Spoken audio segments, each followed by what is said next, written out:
देखंतु आपण माने एइथुरु ही मु अनुरोध करी जे समाज केते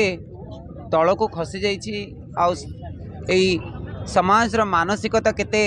न्यूनतर होइछि एइथुरु आपण भाभी पारुथिबे जेतेबेले लोक कहउछन्ति कि किन्नर माननकु रोजगार दिया जाइछि किन्नर माननकु काम दिया जाइछि काहेकि से माने ट्रेन रे एमति करूछन्ति काहेकि रोड रे एमति बोलुछन्ति तो एइथुरु देखंतु मरी जाइतिबा गोटिए व्यक्ति विशेष को न्याय मिलवा पई 5 दिन हे गलानी तापरे भी आमर राज्य सरकार किंबा ओडिशा पुलिस एपर्यंत माने किछि भी सुराग मिलनी बा किछि भी धरी पारि नांती एपर्यंत आसामी खोला बोलुछि तो गोटिए ही अनुरोध रहिबो क्राइम ब्रांच तदंत आम दाबी करुछु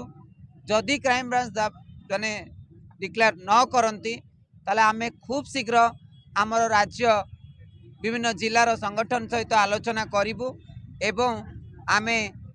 दरकार पड़े भुवनेश्वर बंद डाकरा दबु।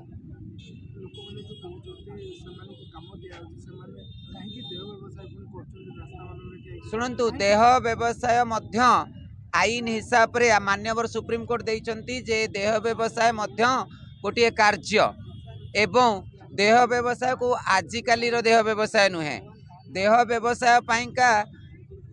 केवल जे किन्नर माने करूचंती बा महिला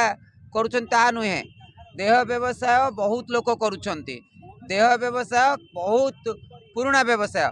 देखंतु गोटे पिलाटी 5 दिन हेलानी वर्तमान आपण देखुचंती देह व्यवसाय बंद अछि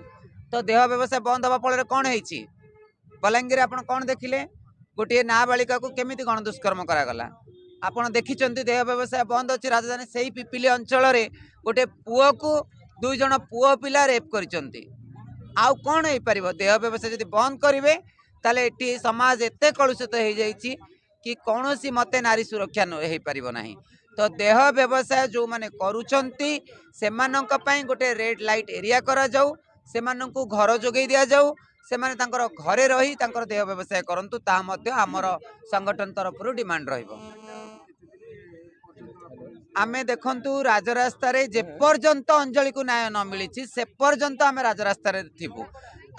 आमर विभिन्न जिल्ला रे आज कैंडल शोभा यात्रा होउची आगामी दिन दरकार पड़िले आमे जिला वाइज मध्य आमे बंद करबा डाकरा दबु दरकार पड़ले आमे लोअर पीएमजी रे मध्य धारणा रे बसिबु।